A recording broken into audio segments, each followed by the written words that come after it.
औज़ुबिल्लाहिमिनश्शैतानिर्रजीम बिस्मिल्लाहिर्रहमानिर्रहीम। दोस्तों, EPN news के साथ मैं हूं इत्शामुल हक। आज हम बात करेंगे खास तौर पर इंडिया के मीडिया के हवाले से, जो पिछले 2-3 दिन से ज़रा शर्मिंदा है। तूते स्याह इस्तेमाल कर रहा है पाकिस्तान का।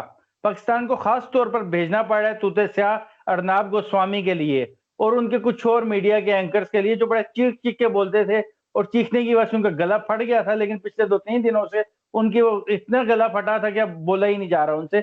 उस वाले से बात करेंगे। लद्दाख में क्या चल रहा है उस पर बात करेंगे। कारगिल के हवाले से, कारगिल भी आजकल मुझे तो कम से कम बहुत याद आ रहा है। अल्लाह करे कि बाबे अख्तियार को भी याद आ जाए कारगिल, और कारगिल के वो रोड भी याद आ जाए जो लद्दाख की तरफ जाते हैं। उस पर बात करेंगे और हमारे साथ मौजूद होंगे वन एंड ओनली राजा फैसल। अस्सलाम वालेकुम राजा फैसल, कैसे हैं आप? वालेकुम सलाम। मैं बिल्कुल ठीक ठाक है श्याम, आप सुनाइए, आप ठीक हैं? अल्हम्दुलिल्लाह ठीक ठाक। राजा फैसल, मैं मैप देख रहा था कश्मीर का, चाइना का और पाकिस्तान के उस पूरे एरिया का। वो मैप देखकर बड़ा मजा आ रहा था और मैं अंदर अंदर खुश हो रहा था और एंजॉय कर रहा था। लेकिन वो एंजॉयमेंट तब जरा मजा दोबारा होगा अगर पाकिस्तान की गवर्नमेंट या पाकिस्तान की आर्मी थोड़ा सा इसमें कोई मेरी मदद कर दे या चाइना की मदद कर दे। कैसे देखते हो उस मैप के बारे में, बताएं जरा लोगों को। कारगिल से जो रोड जा रहे हैं लद्दाख की तरफ, सप्लाई लाइन है जो मेन, क्या सोचते हैं आप उसके वाले से, कैसे देख रहे हैं? देखिए, कारगिल जो है वो लद्दाख की ओपनिंग समझ लें, और आगे जो इनका मेजर जो एक सिटी आता है जिसमें कि इंडिया की इंस्टॉलमेंट्स भी हैं, वो लीह के नाम से वो शहर है, छोटा सा एक शहर है। और वहां पे इनकी बेस वगैरह भी है इंडियंस की।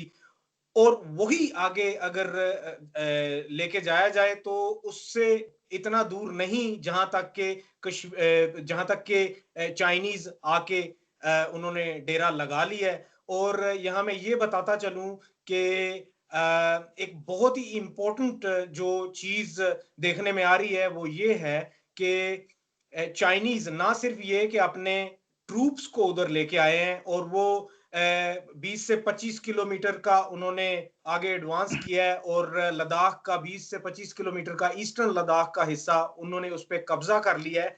बल्कि उन्होंने ये किया है कि वहां से 200 किलोमीटर दूर एक उनकी एक एयर स्ट्रिप थी जिसको कि उन्होंने टोटली एक एयर बेस बना दिया है, और उसमें अभी भी उनकी कंस्ट्रक्शंस जारी हैं। जो कि वो कंस्ट्रक्शन, आपको पता है कि चाइनीज जो है वो कंस्ट्रक्शन बड़ी तेज करते हैं। तो उन्होंने वहां बिल्कुल। पे बम प्रूफ उन्होंने बंकर्स बनाने शुरू कर दिए हैं अपने जहाजों के लिए। और वो जो टॉप ऑफ द नॉच उनकी जो एरोप्लेन्स की और जेट्स की जो रेंज है वो वहां पे लेके आ गए हैं, और वो पूरी तैयारी में आके वहां पे बैठ गए हैं। यहाँ मैं ये बताता चलूं कि हमने रिसेंटली क्या देखा कि इंडिया जो है वो बहुत ज्यादा बोस्ट कर रहा था अपनी सारी एक्टिविटीज पे, और अपनी आर्मी पे, और अपनी अहलियत, जंगी अहलियत पे।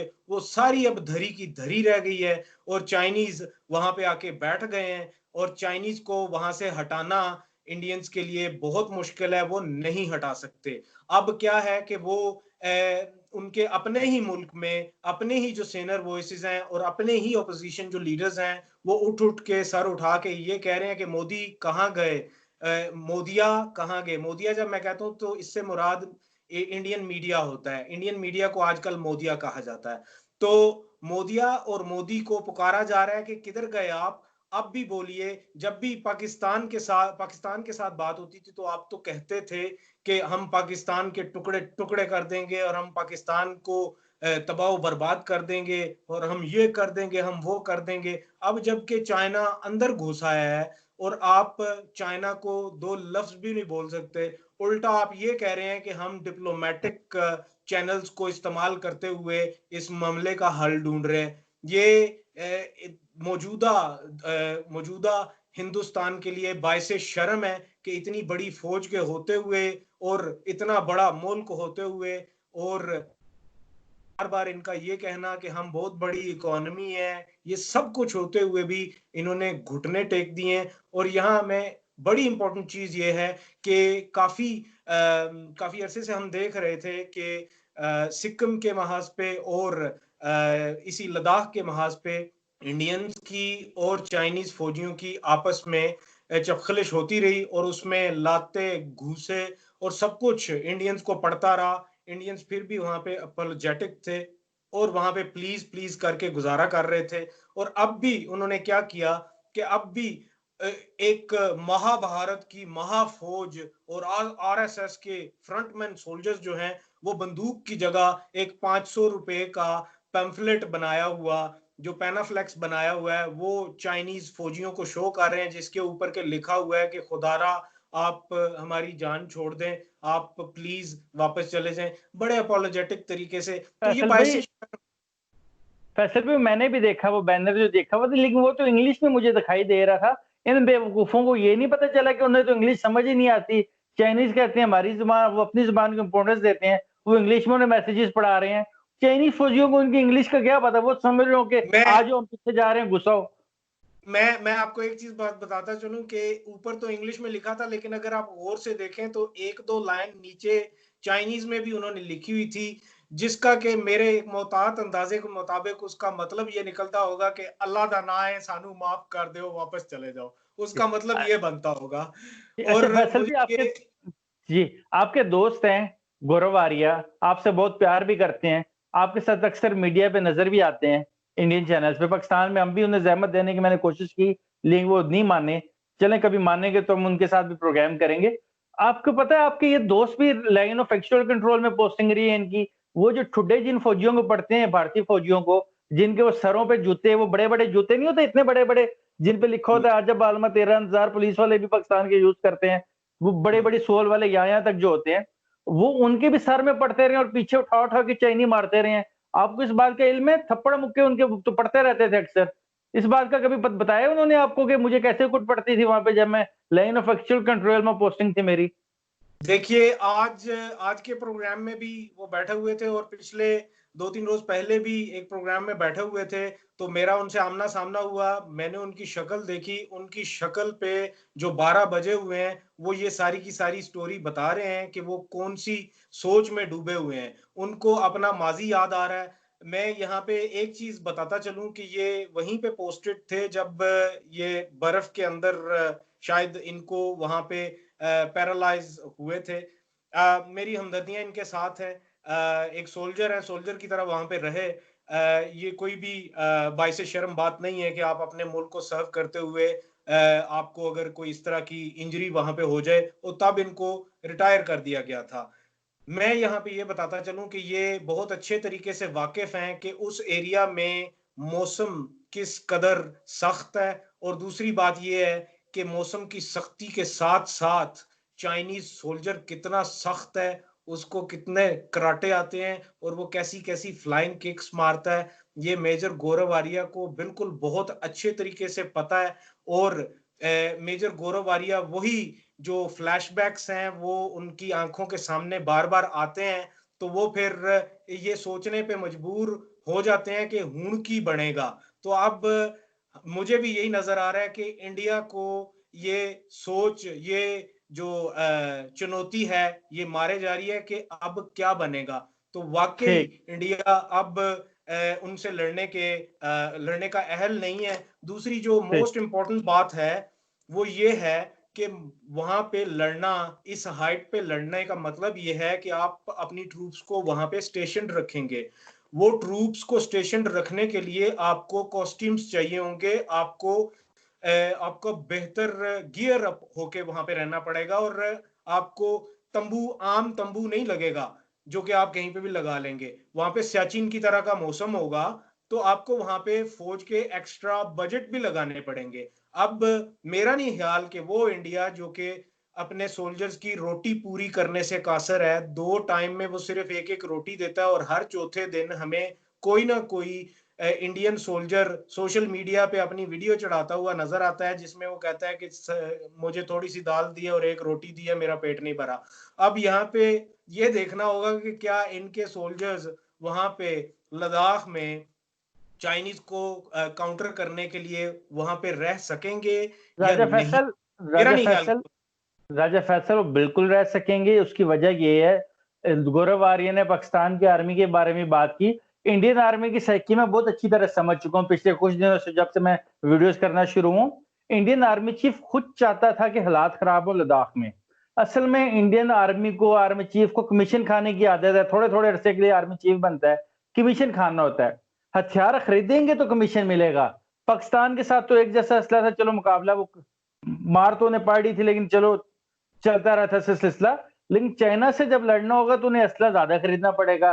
जब असला खरीदना पड़ेगा तो माल बनेगा। माल ही तो उनका आर्मी चीफ बनाना चाह रहा है। असल जंग है इंडियन, जो वजह है इस हालात खराब होने की, जो इंडियन आर्मी कमीशन खाना चाहती है, उनका आर्मी चीफ कमीशन खाना चाहते हैं, सारी कमीशन की जंग है।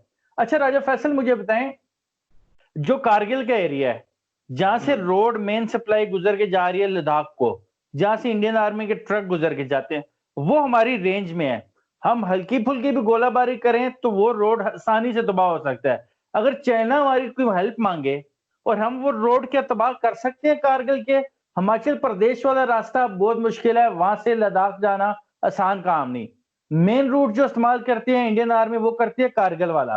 कारगिल तो हम जरा वो ऊपर से नीचे बम फेंक दे, वो जाके उनके कारगिल पे मेन रोड पे गिर जाता है। तो क्या हमें थोड़ा इस पे वर्किंग करनी चाहिए पाकिस्तान की फौज को? आपकी क्या राय है इस वाले से? बिल्कुल करनी चाहिए, लेकिन मैं अभी यहाँ पे ये बताता चलूं कि अभी पाकिस्तान को सिट बैक एंड रिलैक्स होके सिचुएशन को भांपना चाहिए। अभी ये एंजॉय देखना करना चाहिए, चाहिए, भापना नहीं चाहिए, एंजॉय इंजॉय करना करना चाहिए वर्ड।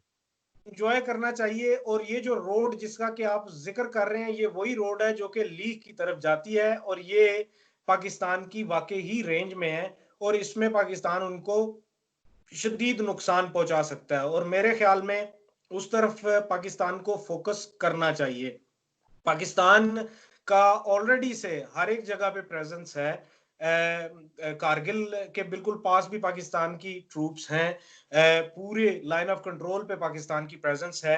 तो इस तरह का जब मौका आएगा तो इंडिया को बहुत अच्छे तरीके से पता है कि हमें, अगर चाइना के साथ हमारी छोटी सी भी चपखलिश हो गई और उसके नतीजे में एक जंग का माहौल बन गया, तो हमारे पास भागने के लिए कोई भी रास्ता नहीं बचेगा। और मेरे ख्याल में वो यही सोच के खौफजदा हो रहे हैं, और उनको ये बहुत अच्छे तरीके से पता है कि जूं ही चाइना के साथ एस्केलेशन हुई तो उधर से पाकिस्तान भी आ जाएगा, और इनका वो जो सारे का सारा जो 9 लाख की फौज इन्होंने बीच में खड़ी की हुई है, वो कहीं भी नजर नहीं आएगी। वो माफिया और तरले करती हुई नजर आएगी हमें। और यहाँ पे आपने शुरू में एक बड़ा अच्छा वर्ड यूज किया, तूत स्याह का, इंडियन मीडिया के लिए।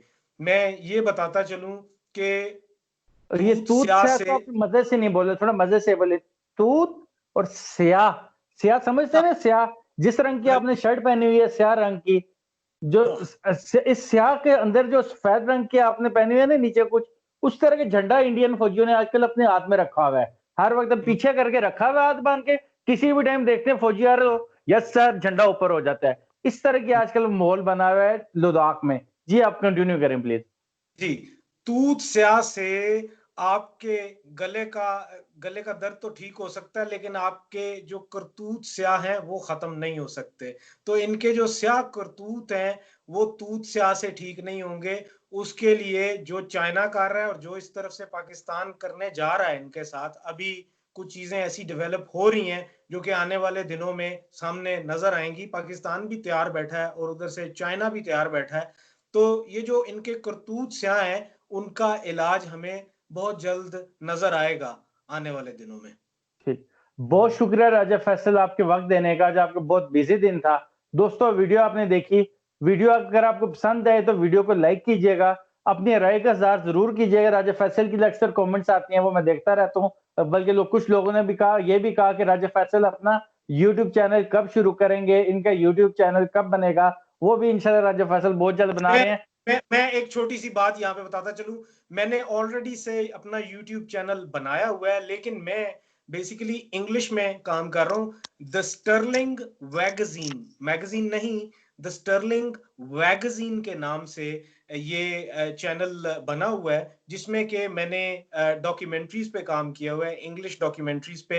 अब मैं अभी कुछ ही दिनों में वहां पे अपने स्पेशल इंटरव्यूज इंग्लिश में वो मैं लगाना पे भी ठीक, नजर आऊंगा। राजा जी आपका चैनल इंशाल्लाह बहुत अच्छा होगा, हम सब उम्मीद करेंगे। लेकिन इतना मुश्किल नाम है, ढूंढने में बड़ी दुश्वारी होगी, थोड़ा आसान करें। ये तो बोला भी नहीं जाता, मेरे जैसा बंदा तो उसे प्रोनाउंस भी नहीं कर सकता। जो ब्लॉग होता था ना, ब्लॉग को जब वीडियो ब्लॉग जो होता था उसको वीलॉग कह देते थे। इसी तरह से जो मैगजीन होता है ना, जब वो वीडियो मैगजीन होता है तो उसको वैगजीन कर देते हैं। तो ये एक ठीक वर्ड क्रिएट किया है, पता नहीं अब लोगों को समझ आता है ठीक या वो यूज करते हैं या ठीक। नहीं। दोस्तों, वीडियो देखने का बहुत शुक्रिया। वीडियो पसंद आए लाइक कीजिएगा, अपनी कमेंट्स का इज़हार कीजिएगा, राय का इज़हार कीजिएगा और चैनल को सब्सक्राइब कीजिएगा। अल्लाह हाफिज।